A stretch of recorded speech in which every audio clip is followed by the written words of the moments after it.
Nah, udah Harun naik pangkat ke atas, jadi Musa. Bukan Nabi Muhammad ketemu Nabi Musa, bukan. Itu cerita lapisan kesadaran. Lah kenapa yang diceritakan itu cuma 7 nabi? Kan Nabi ada 25. Gak ada cerita Isra Mi'raj Nabi Muhammad ketemu Nabi Ilyas, Zulkifli. Ngerti maksud saya? Siapa Musa? Musa itu mutakaliman. Manusia yang sudah bisa berbicara dengan Tuhan. Musa, kamu sudah bicara dengan Tuhan. Tuhan adalah kesadaran. Kita bicara setiap hari dengan kesadaran. Keren itu. Di level itu kehidupan kita berubah. Jadi kalau dari tadi penjelasan saya ini, Bapak Ibu sudah di kesadaran mana? Adam, Yahya,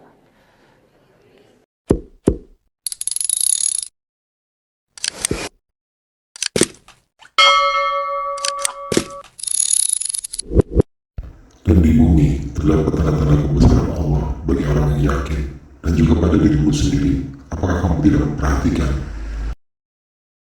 Jujur Bapak Ibu, semua yang datang di sini yakin semua punya latar belakang. Yakin semua punya masa lalu. Yakin. Saya yakin seyakin-yakinnya, hakul yakin. Dan semua masa lalu yang mengantarkan kita ke sini adalah sesuatu yang kita tidak suka. Yang hari ini diantarkan oleh yang dia suka tidak ada di sini. Semua yang ada di sini adalah mereka yang telah diantarkan oleh mereka yang tidak suka. Jadi sebetulnya yang tidak disukai itu berjasa mengantarkan kita ke sini saat ini seperti ini. Betul Bapak Ibu? Mungkin ada yang sakit di sini sudah menahun lalu sampai di sini karena takut mati nggak bisa pulang, segera berbenah diri. Bukankah ada di sini karena sakit? Kalau sehat terus, duitnya banyak terus menerus, mungkin nggak ada di sini. Mungkin di Hawaii, mungkin lagi main ski. Di mana tuh? Di Wonokromo di mana tuh? Betul nggak Pak? Betul nggak omongan saya? Gampang kan ngaji dengan saya? Ini karena ngaji kesadaran, setiap ketemu saya selalu sadar. Itu aja. Oh jadi kata Allah, kalau kamu sudah bisa menyaksikan kebesaranku yang di segala ufuk itu pada dirimu sendiri, maka kamu sudah menemukan kebenaran. Pantas ya, saya selama ini tidak menemukan kebenaran karena mencari kebenarannya ke segala ufuk. Padahal kata Allah, temukan karena yang meliputi segala ufuk itu sudah meliputi kamu. Kalau kamu bisa menemukan itu pada dirimu, kamu sudah menemukan kebenaran. Kalau kamu kenal satu tetes darahmu, kamu jadi kenal seluruh darah. Barang siapa yang mengenal dirinya, maka ia mengenal Tuhannya. Keren, Allah itu udah ngasih metodenya sesederhana itu. Kitanya aja yang nggak mau keren. Yes? Oke. 2 ayat saya sampaikan. Dari 2 ayat ini kemudian kita dapat, oh, bayangkan ya. Selama ini kita diajarin Allah itu di langit ke-7. Nabi Muhammad pun supaya ketemu Allah harus melewati 7 lapis langit. Cenah. Betul nggak? Saya tidak menemukan satu ayat pun di Quran yang mengatakan Allah dengan Nabi Muhammad berjarak 7 lapis langit. Udah gitu kalau saya tanya orang yang ngomong, itu lapisan pertama langit itu di mana, jaraknya berapa? Bingung dia. Lapisan langit itu hanya cerita lapisan-lapisan kesadaran. Makanya diceritakan Nabi Muhammad bertemu dengan Nabi Adam di langit pertama. Itu bukan bertemu secara fisik begini. Gimana? Adam itu apa? Adam tuh ketiadaan. Makanya kesadaran setiap manusia, awal belajar kesadaran harus melampaui Adam dulu. Adam tuh ketiadaan. Apa ketiadaan? Semua yang ada, ini kan sebetulnya berasal dari yang tidak ada. Dan itu akan tidak ada lagi. Jadi kalau kita misalnya ya sangat berhitung dengan materi, sangat pelit dengan materi, sangat terikat dengan urusan materi, berarti kita masih ada di langit yang pertama. Lampaui langit pertama. Di atas materi ada energi. Energi itu kehidupan. Di langit kedua, Nabi Muhammad bertemu dengan Nabi Yahya. Yahya itu hidup. Di langit yang ketiga bertemu dengan Nabi Yusuf. Yusuf itu artinya indah. Jadi kalau kita sadar di balik materi ada energi, ternyata kita baru bisa melihat di level ketiga, di langit kesadaran yang ketiga, kita ketemu Yusuf. Hidup jadi indah.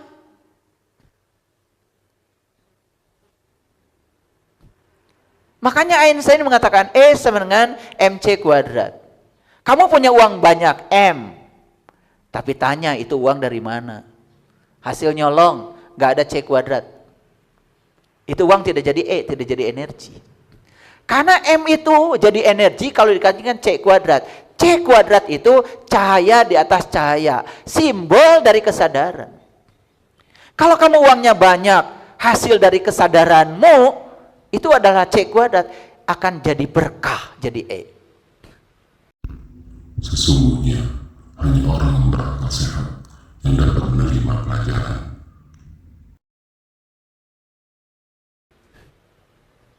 Di balik materi ada energi.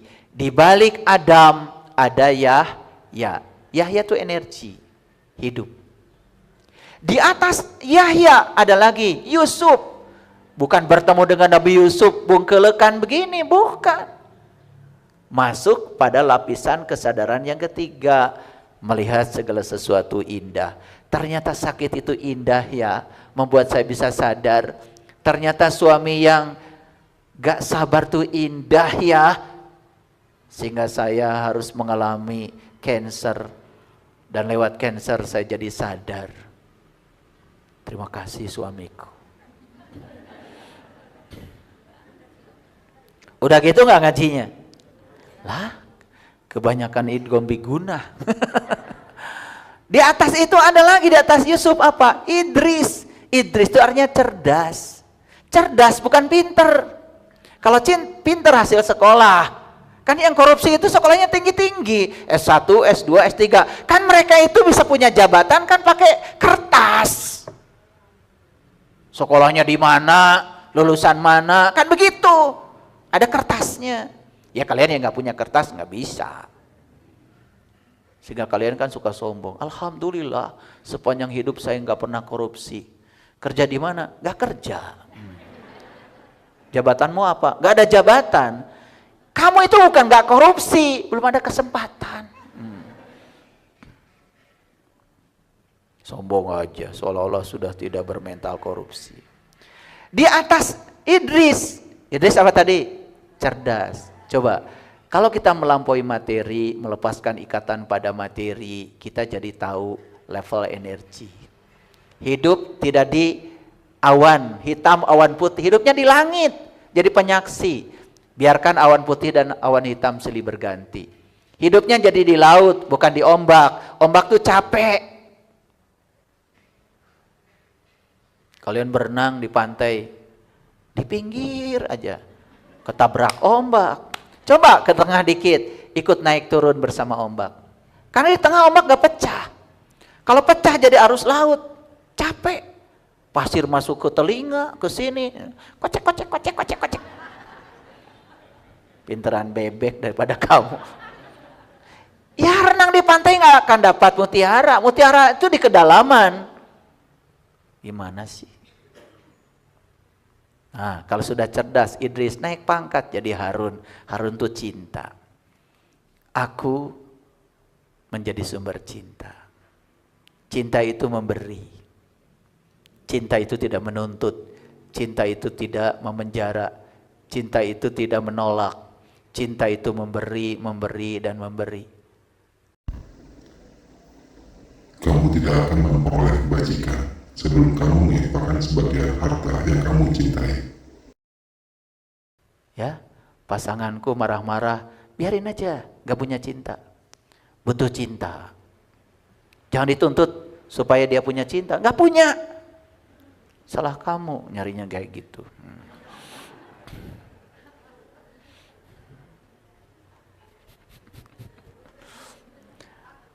Nah, udah Harun naik pangkat ke atas, jadi Musa. Bukan Nabi Muhammad ketemu Nabi Musa, bukan. Itu cerita lapisan kesadaran. Lah kenapa yang diceritakan itu cuma 7 Nabi? Kan Nabi ada 25. Gak ada cerita Isra Mi'raj Nabi Muhammad ketemu Nabi Ilyas, Zulkifli. Ngerti maksud saya? Siapa Musa? Musa itu mutakaliman. Manusia yang sudah bisa berbicara dengan Tuhan. Musa, kamu sudah bicara dengan Tuhan. Tuhan adalah kesadaran. Kita bicara setiap hari dengan kesadaran. Keren itu. Di level itu kehidupan kita berubah. Jadi kalau dari tadi penjelasan saya ini, Bapak Ibu sudah di kesadaran mana? Adam, Yahya, belum, lawat dulu. Yusuf, Idris, Harun, Musa. Di mana itu? Yang ngaku sih boleh, tapi dilihat dari wajahnya sih. Kayaknya Adam juga belum. Loh, sembarangan. Karena Adam itu artinya sudah tidak melekat pada yang bersifat materi.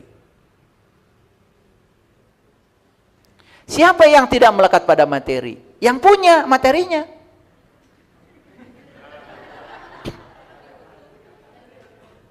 Ya saya dulu, kalau ngomong itu punya argumennya.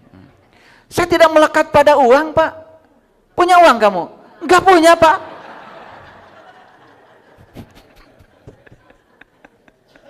Jadi untuk melampaui Adam, kamu harus kaya dulu, harus punya dulu, harus jadi siapa dulu, harus bisa apa dulu. Saya tidak melekat pada yang saya miliki, karena kamu sudah memilikinya. Yang belum memiliki jangan bilang begitu. Tidak ada agama bagi orang yang tidak berakal.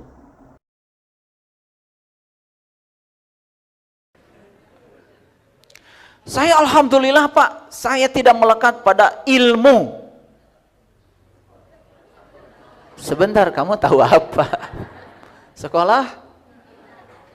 Alhamdulillah Pak, SD kelas 3. Ya nggak melekat, kamu nggak tahu apa-apa. Jadi tidak melekat pada ilmu itu artinya sekolahnya tinggi, ilmunya banyak, tapi tidak merasa tahu. Nah orang yang tidak tahu apa-apa, tidak perlu latihan merasa tidak tahu. Nggak perlu latihan. Baru sadar. Kamu tuh kalau ngomong nggak jelas. Alhamdulillah saya sudah tidak melekat pada pasangan. Udah nikah? Belum. Masih jomblo. Jadi lihat saya dia. Saya tidak melekat pada harta. Karena saya sudah memilikinya dan saya tidak takut kehilangan. Saya tidak melekat pada ilmu.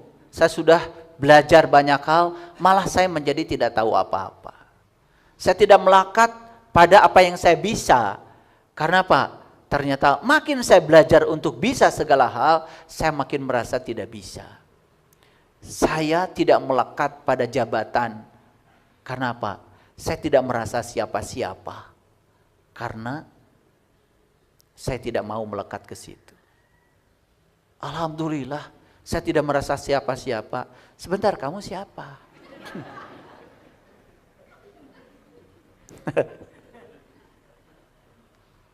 Ya kalau bukan siapa-siapa, tidak melekat, tidak merasa siapa-siapa, ya memang apa yang mau dibanggakan. Lihat saya semua. Untuk memasuki kesadaran Adam itu harus punya segala, harus tahu segala, harus bisa segala, harus menjadi siapa dulu, tapi tidak melekat pada semuanya. Itu baru Adam. Jadi kira-kira Adam udah masuk? Tadi katanya udah di Musa.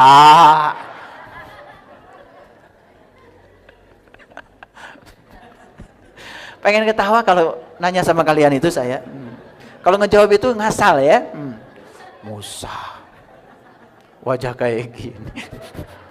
Serem. Musa itu udah Yahya aja wajahnya udah beda. Udah tenang. Lihat coba orang yang kaya tetapi tidak melekat pada kekayaannya. Orang datang ke rumah nggak takut, malah dia berbagi. Dia senang orang datang. Biarkan orang menikmati semua berkah yang Tuhan kasih. Cukuplah Allah bagi kami. Dia sebaik-baik pelindung, pemimpin, dan penolong. Kalian mah belum. Ini Adam belum. Ini padahal ada lagi Yahya. Betul nggak? Baru Yusuf. Sudah bisa melihat semuanya indah. Lihat suami marah-marah indah. Nah itu Yusuf itu. Udah bisa gitu belum? Belum. Kalian itu ngaji ngapain selama ini? Nah, setelah Yusuf naik Idris, cerdas. Cerdas itu artinya sadar. Makanya kecerdasan tidak bisa dibangun di sekolah. Kecerdasan itu masuk dalam ranah intelijensia. Kalau pinter masuk ranah intelektualitas. Ini pinter enggak, cerdas enggak. Nah orang yang cerdas itu, dia sudah bisa melihat segala sesuatu dari segala sudut pandang. Luas, sehingga dia tidak menghakimi lagi. Baru naik kelas, cinta. Harun itu cinta. Cinta itu memberi. Saat memberi, sudah tidak butuh lagi orang harus membalas apa. Sudah kembali ke sifat alaminya sebagai yang memberi. Kalau memberi itu nggak pakai rumus gini, nggak apa-apa ya, Pak. Sedikit juga kan yang penting ikhlas. Pengen garuk saya. Yang sedikit tuh nggak ikhlas, yang ikhlas tuh banyak. Enak aja sedikit ikhlas. Kamu punya uang 1 miliar ngasih orang lain 10.000, ikhlas apaan? 1 miliar kurangi 10.000 berapa? Ya tetap 1 miliar, nggak ada yang kurang. Itu juga yang recehannya dikasih orang. Gitu nggak? Belum. Nah di atas cinta itu ada lagi yang berikutnya. Musa sudah bisa mendengar suara kebenaran. Maka disebut mutakaliman. Jadi hidupnya itu udah nggak salah lagi. Karena sudah mendengar suara kebenaran. Sudah tidak bising lagi pikirannya. Hening bening walaupun di tengah keramaian. Tetap bijaksana walaupun di tengah situasi yang tidak menentu. Nah ini Musa. Di atas Musa ada lagi Ibrahim. Ibrahim itu Abul Anbiya, bapaknya para nabi. Semua sifat-sifat nabi itu sudah ada pada Ibrahim. Katakanlah Muhammad, sesungguhnya sholatku, ibadahku, hidupku, dan matiku hanyalah untuk Allah, Tuhan semesta alam. Berani ngaku yang nomor 7. Adam aja belum. Nah di atas itu ada lagi yang ke-8. Maka disebut Sidratil Muntaha. Itu sudah melampaui semua kesadaran. Masuk di situ, di kesadaran murni, kesadaran fana, tidak merasa siapa-siapa lagi. Itu yang disebut dengan puncaknya kesadaran. Makanya teman-teman kita yang beragama Buddha, jarang mereka bicara tentang Tuhan. Mereka bicaranya kesadaran. Makanya mereka mengatakan kesadaran tertinggi itulah Tuhan. Maka melihat orang yang bertuhan bukan dilihat dari berapa sering menyebut kata Tuhan. Tapi dilihat dari seberapa sadar dia dalam kehidupan. Makanya kemarin saya pergi ke Wihara Bodhigiri. Kita dari sejak masuk dijelaskan simbol-simbol. Keren banget. Begitu masuk pintu pertama dijelaskan air terjun. Air itu selalu lembut. Air itu selalu adaptif terhadap wadahnya. Air itu selalu memberi manfaat pada semua kehidupan. Aduh, pengen nangis saya dengar Bante lagi ngomong begitu. Terus semua simbol-simbol dijelaskan. Ya, ada pertanyaan dari sahabat kita. Ini wihara ini bagus banget, berapa luas Bante? 6 hektar. Yang itu tempat meditasi, yang ini tempat sembahyang, yang ini, tempat itu. Jelaskan. Bagaimana bisa membangun villa bisa membangun wihara semegah ini, sudah jadi pusat wisata rohani. Kami diajarkan berdana. Berdana itu melepaskan ikatan pada harta. Kepada siapa berdana? Berdana kepada orang tua, berdana kepada anak, berdana kepada sesama, berdana kepada guru. Guru siapa? Guru yang pernah jadi guru kita.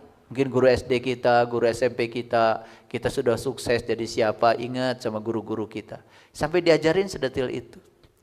Berikutnya berdana pada guru rohani, orang yang mengantarkan kita sampai mencapai kesadaran. Makanya di mereka itu, ya kalau mau ketemu Bante, mereka masak semua. Hanya sekedar dicicipin aja, cuman satu. Ini karena banyak yang harus dicicipi, kasihan Bante kalau makan semua makanan, cicipi aja, itu sudah berkah, senang. Kemudian kami jadikan kamu berbangsa-bangsa dan bersuku-suku agar kamu saling mengenal.